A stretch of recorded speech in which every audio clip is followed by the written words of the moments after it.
Hello, my name is Pam Schultz, and I'm a member of the League of Women Voters Jackson area. Welcome to our online candidate forum for the Michigan House District 47 candidates in the November 5th general election.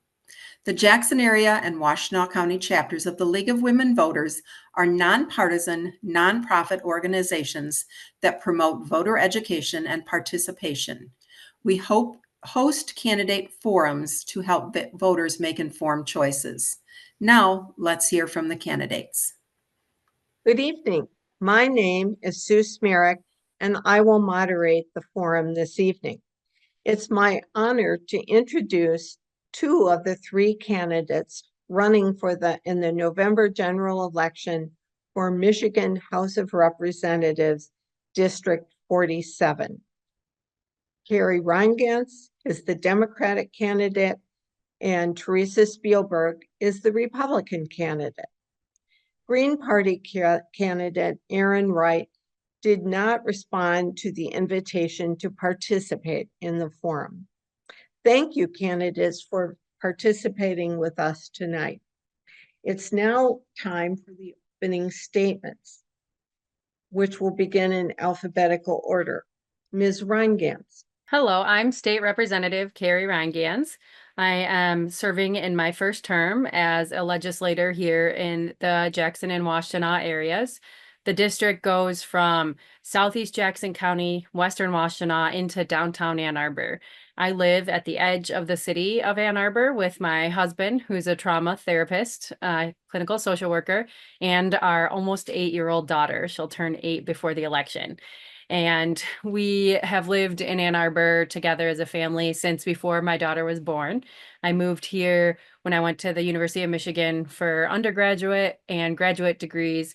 And then I've worked here ever since in the world of health policy. I've been able to use those skills and that education in this role where I think every policy issue is a health issue, and that we are able to address so many health issues in our state through the state legislation that we work on in Lansing. I've been able to pass bills that update our state's car seat laws to the best federal safety, federal and industry standards, as well as pass bills to uplift Indigenous Michiganders and tribes, including the first in the country Office of Legislative Tribal Liaison being established here in Michigan. I hope that I can earn your vote for the 47th House District so I can go back to Lansing and keep expanding healthcare and making life better for Michiganders. Thank you. And now it's your turn, Ms. Spiegelberg. Hi, I'm Teresa Spiegelberg, and I grew up in Sharon Township on the borderline of Manchester and Grass Lake, which also happens to be on the borderline of Washtenaw and went to Manchester schools and got a BS from Adrian College. I've worked for over 30 years at the University of Michigan as an EMG technologist. So I actually shock people for a living. I'm running because I'm hoping to be able to bring a little common sense to Lansing, along with the idea that the rural area where I'm at, where all you guys are, is a wonderful area in Michigan, and we need to keep it like this. We need to make sure that we can protect our farmers, protect the land, and not have everything look like the city. Not that cities are bad, we need them all, but we also need this country and we need the farmland. And I'm hoping that I can get some of you to give me a chance for this next in November. Thank you. Thank you. It's now time for the questions. And the first question will begin with Ms. Spiegelberg. The Michigan legislature could not agree this year on renewal of the SOAR fund, which stands for Strategic Outreach and Attraction Reserve, which supports business attraction. Some detractors criticize the effectiveness of SOAR grants. What is your philosophy regarding the use of taxpayer funds to create jobs? And should such spending focus on encouraging technology and innovation, or instead focus on manufacturing jobs? I think we need some of each, so I don't think it should just be in one area. And I think some taxpayer money should help go to this because we want our people to aid Michigan. And we want to attract more people to Michigan. Michigan will be the place to get good jobs. And I'd like to just do that. And I'd like to see us find good ways of having good companies stay in Michigan. Thank you. Thank you. Ms. Rheingans. Thank you. There has been a lot of discussion about the SOAR fund this term, and I'm happy that my colleagues are working on reforming the SOAR program so that we can ensure that there are benefits in the communities that secure SOAR grants to make sure that those communities are able to have investment in placemaking, such as investing in housing, investing in transportation and public transit, in order to attract workers and keep workers, especially young people here in Michigan, to work at the jobs that we attract with these kinds of funds that we are using taxpayer money for. I have voted to support multiple SOAR grants, and I would vote to reform the SOAR program to make sure that there are community benefits in place, particularly focused on public transit, as well as other placemaking things like housing. I'm also really excited for the possibility of investing in both technology and innovation jobs as well as manufacturing. In fact, many manufacturing jobs are in the technology and innovation space, and we are manufacturing a lot of other high-tech things outside just the auto world, including things for potentially the Department of Defense. We have a lot of great research institutions in Michigan, and I think using SOAR funds to secure investment in our state and help make us a national leader in this way is a good use of taxpayer money, especially if we can calculate the return on our investment of each tax dollar to make sure that it is actually bringing a high number of jobs for what we're funding using these taxpayer funds. So this is a hot topic in Lansing, and I know that we'll have continued discussion the rest of this term, and I hope that we can make some reforms going forward into the next term. Thank you. The next question begins with you, Ms. Rheingans. Last year, the Supreme Court substantially limited the federal EPA's power to protect wetlands, leaving most protection efforts to the states. Michigan has a wetlands protection law, but it requires continued funding and other support from the legislature. What specific additional steps, if any, do you think are needed to protect Michigan wetland? Thanks for this question. I think, as the Great Lakes state, we really do need to protect our water. We have folks coming here from all over the country as a climate oasis. We're already starting to see people move here from natural disaster corridors, such as hurricane corridors right now, as well as wildfires. So we have the world's largest supply of fresh water, and we need to protect that. We also have thousands of inland lakes that need to be protected as well. So in case folks aren't aware, there is no statewide septic code in Michigan, and we're the only state in the country that does not have a minimum statewide septic code. As a public health professional, that really worries me because the whole basis of public health was, viral and bacterial spread through feces, human feces, and sanitation was the beginning of the world of public health. And this is core to what we need to do to protect water, which will protect people who live in Michigan. In addition to trying to make a minimum statewide septic code, I think we do also need to have reviews of our permitting processes that affect waterways and how we might drain or develop land that requires draining of our waterways. One thing that I have learned in this term as the bill sponsor who I put forward a bill to name Manoomin or wild rice, the Great Lakes wild rice, as our state's native grain. This was at the request of Michigan's 12 federally recognized tribes, and we did pass that, and we're the first state in the country to have a state native grain. That Manoomin used to grow everywhere, all over the state of Michigan in our healthy waterways, but it has drastically reduced. And I think we need to elevate protecting our waterways in order to make sure Manoomin can come back as both a cultural and a nutritional item here for the people of Michigan. Those are just a few things I would do, but there's a lot more work to do. Thank you. And now to you, Ms. Spiegelberg. Yeah, our waters are definitely a big plus here in Michigan, and we need to treat it well. I know, including the farmers, are concerned about runoff and stuff, and everyone's been trying to work together to make sure that that doesn't happen, so we don't have those algae blooms and stuff like we have, where it sucks out the oxygen and sort of kills everything in the area. We've done a lot as a state, I've seen overall. However, we still can do a lot more work on that. And the problem is I think you got to go to the sources. You got to go around to the people who are in the areas to figure out what all we need to do for them in order to get this. So I don't think it's always one situation solves it for everybody, but I think we need to go to the different areas of the state and see what each area needs. Thank you. Thank you. And the next question starts with you, Ms. Spiegelberg. As a result of a recent Michigan Supreme Court decision, Michigan minimum wage rates will increase next year. All employees will be eligible for paid sick days, and separate minimum wage for tipped workers will be phased out. Michigan employer groups are lobbying the legislature to roll back those changes. What, if anything, should the Michigan legislature do?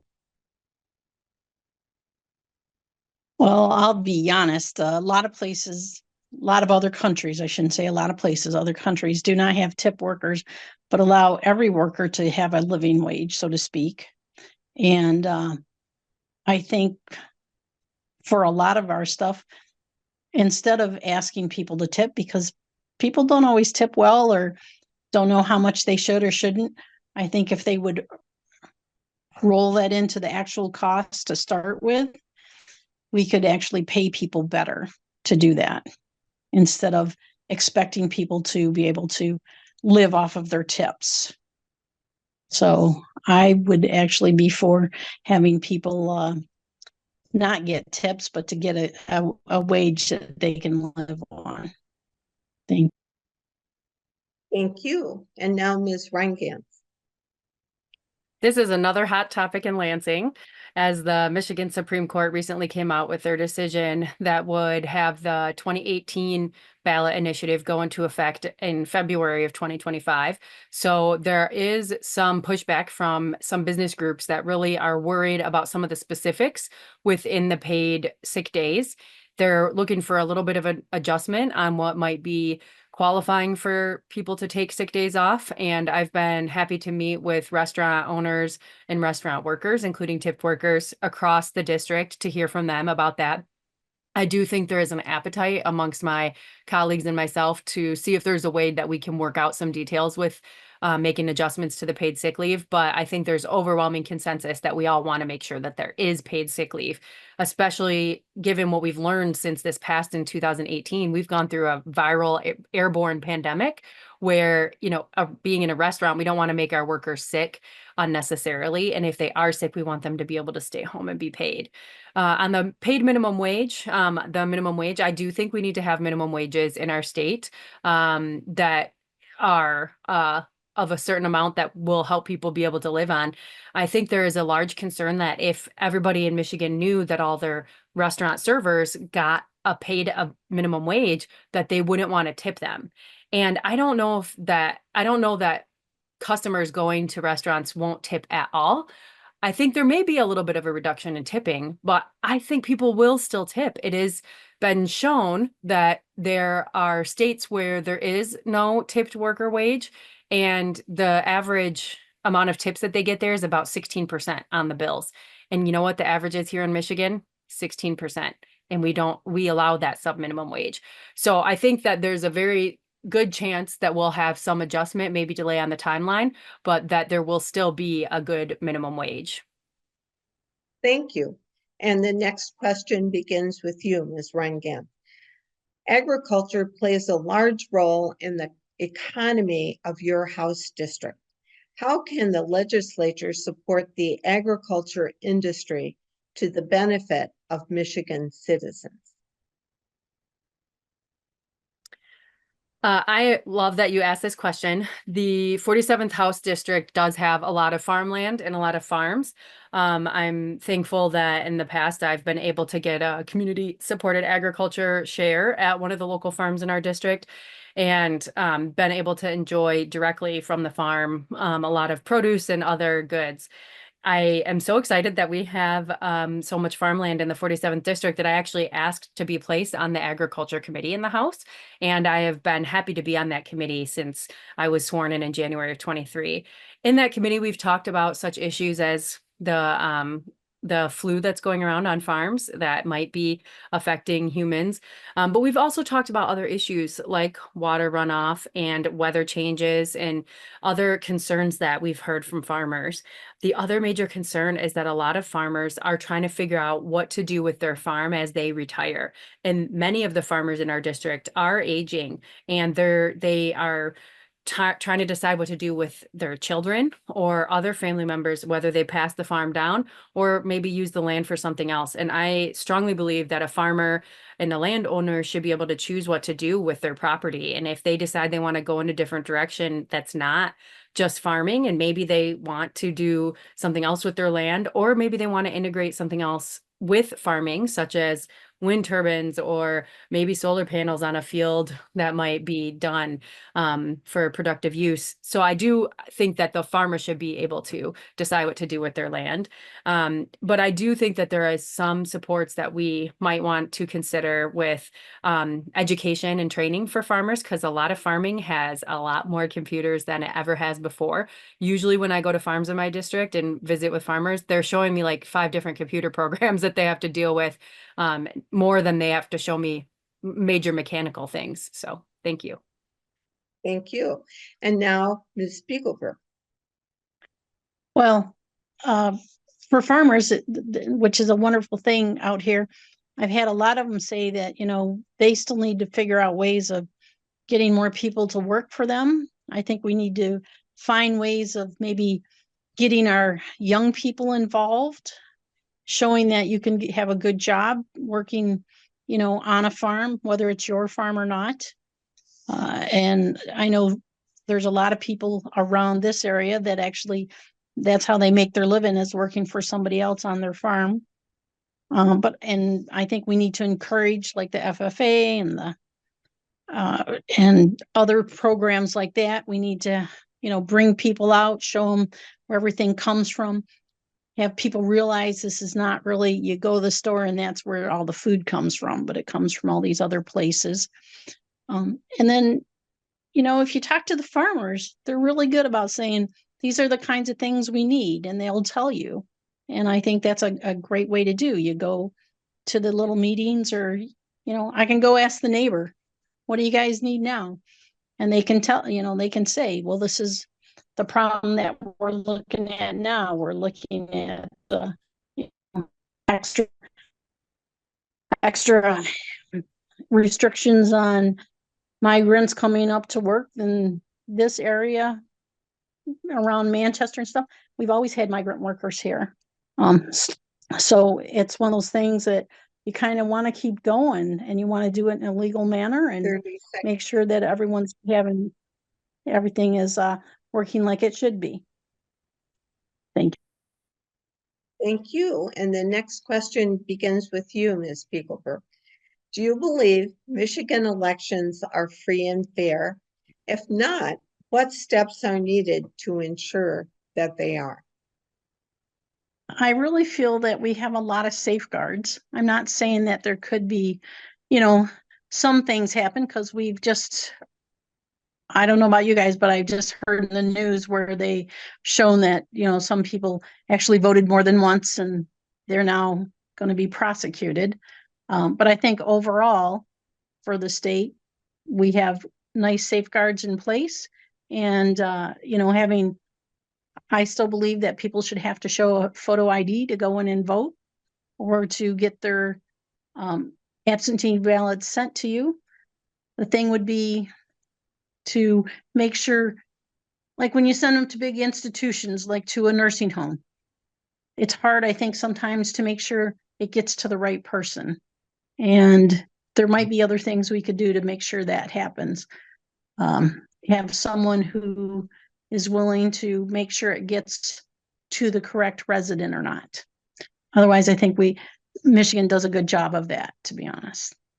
Thanks. Thank you. Ms. Rheingans. Yes, I believe that Michigan elections are free and fair and are actually more free than they have been in a long time, thanks to, in part, the work of the League of Women Voters with coalition partners to help expand voting rights and voting access for people from Marquette to Monroe. So thanks to the League of Women Voters for your work on that.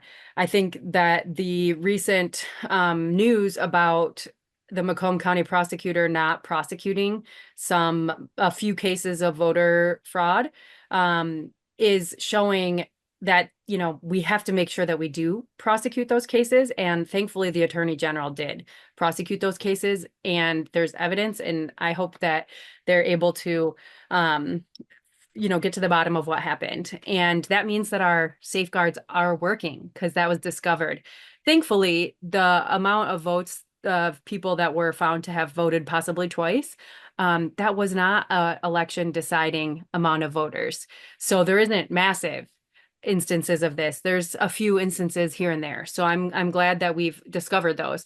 I'm proud this term to have voted to expand voting rights and voting access by voting to support 9 days of early voting, and to support us as the state legislature and state government paying for the postage for people to mail their ballots in. I'm also thrilled that there's early voting sites across our district that people can use, as well as drop boxes.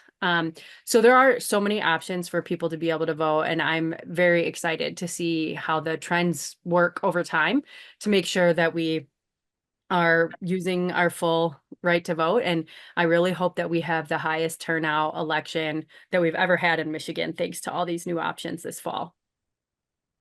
Thank you. This next question will be our last question, and it begins with Ms. Rheingans. The website of Michigan's Department of Environment, Great Lakes, and Energy states that Michigan does not have the laws necessary to permit individuals, such as renters, to form a community-based solar electric system and obtain energy through that system. Do you favor such legislation? Why or why not? Thank you for this question. So sometimes this is called community solar, and right now in Michigan, there are only a few entities authorized to generate electricity, and those entities tend to be large utility organizations or investor-owned utilities, and in some communities, there are publicly owned and operated utilities, but those are the only ones authorized to generate electrical power. I do, and natural gas is also used for this, and we have some nuclear in Michigan too. So I do support communities being able to create a community-wide system or a local neighborhood system where they can generate their own electricity and use that. I have long supported that, and I know that there is movement trying to get this to be possible in Lansing to remove those preemptions. I know that living in the city of Ann Arbor, there's a movement here to try to get alternatives within the city boundaries. And the city government has put a proposal on the ballot to establish an energy utility within the city. And there's also a movement to make sure that all of our energy and electricity in the Ann Arbor city boundaries is publicly owned and financed. So that is something I'm supportive of as well, both of those ideas. I think we have a lot of work to do to fix our energy generation and really reach our climate goals of being carbon neutral by 2040, which is the most aggressive climate goals in the country. And I think that we can do it if we push for what we need to have, including changing some of these laws that would allow communities to generate their own electricity. I think we'd be well on our way to doing this.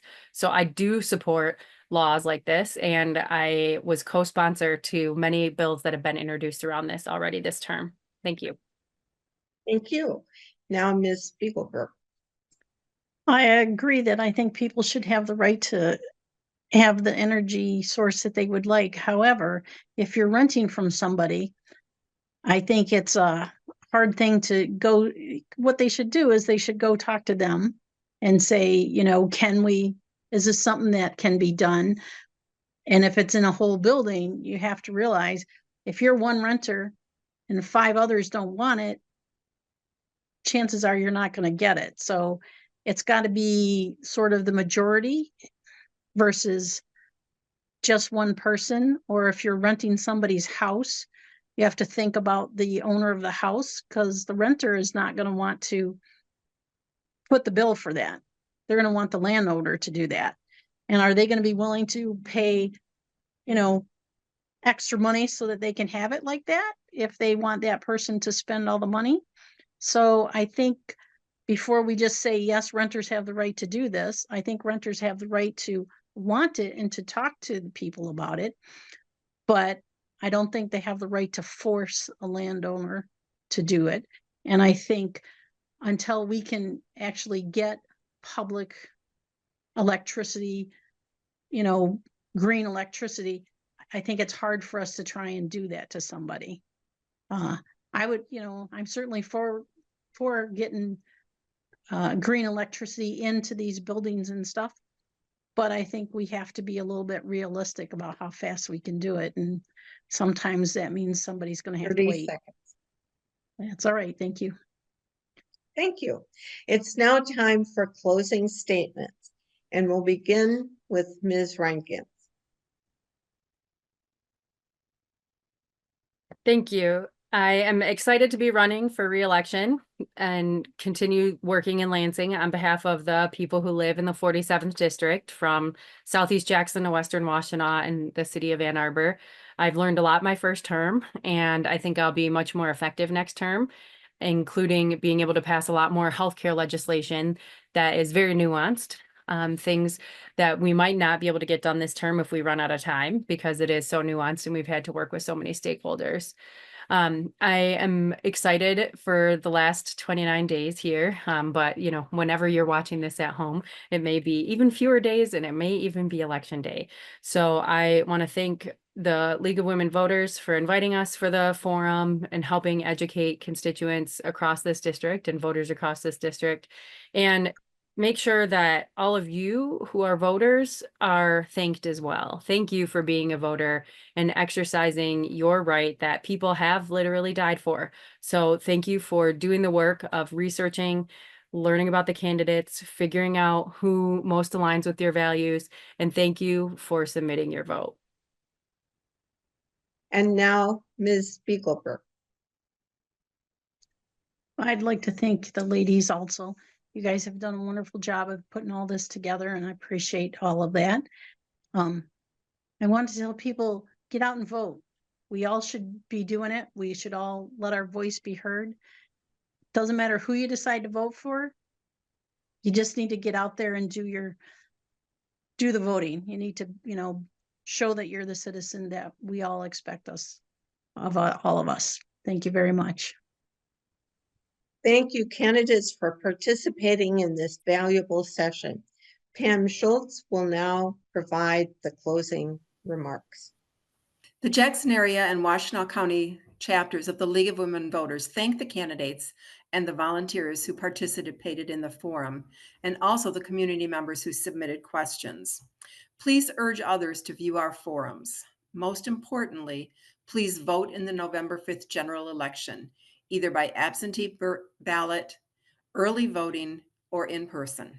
Thank you.